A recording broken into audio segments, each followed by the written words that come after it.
Hello! Petite réflexion sur le lien entre la joie et la colère.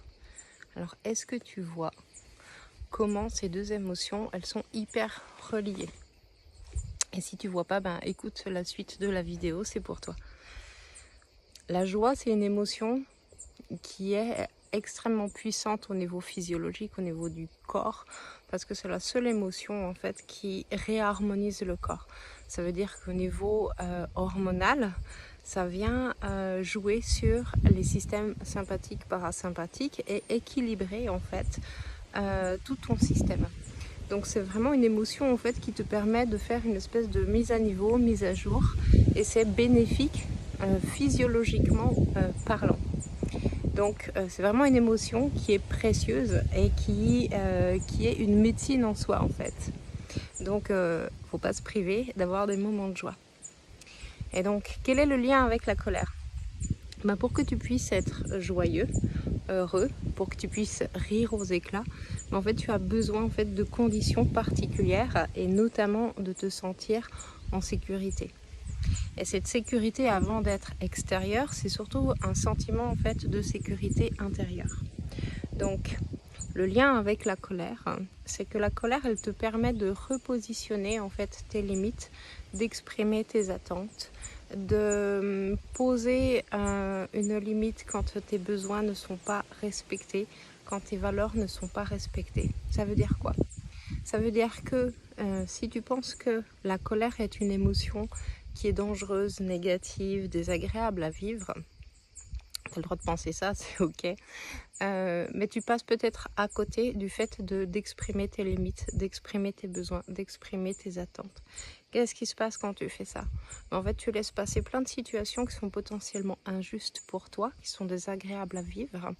Et donc, tu ne te donnes pas les moyens de te respecter toi-même en repositionnant tes limites, tes besoins, tes valeurs au travers de l'émotion de la colère. Donc, qu'est-ce qui se passe quand on pose sa colère et qu'on l'exprime clairement, sainement?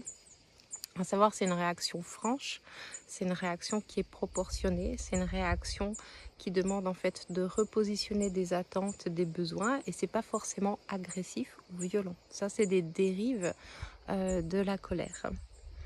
Qu'est-ce qui se passe quand tu poses ça? Ben, en fait, quand tu poses une colère et qu'elle est exprimée de façon saine, ben, tout de suite, tu peux le sentir. La colère s'estompe instantanément à partir du moment où tu as formulé les choses et que tu as été entendu. Peu importe en fait si l'autre va en tenir compte ou pas, toi tu as posé ta limite, tu as posé ta barrière pour protéger ce qui est précieux pour toi. Et donc la conséquence directe, c'est que tu es dans une situation où en fait tu te sens aligné. C'est des dispositions qui sont idéales en fait pour toucher de la joie. Ça veut dire quoi? Ça veut dire que les personnes qui sont pathologiquement colériques ne touchent que très rarement de la joie. Ça veut dire que les personnes qui se laissent marcher dessus parce qu'elles ont peur d'exprimer leur colère ne touchent pas aussi de joie. Et ça veut dire qu'il y a un lien en fait extrêmement puissant entre ces deux émotions. Si tu laisses couler, si tu laisses s'exprimer la colère, il y a beaucoup plus de chances que tu goûtes au quotidien à des moments de joie.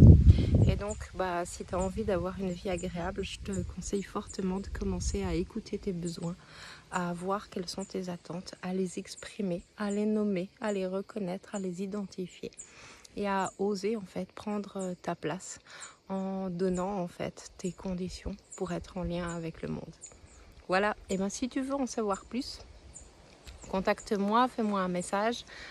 Tu peux aussi retrouver des documents sur les messages des émotions sur mon site aurelieverdon.com.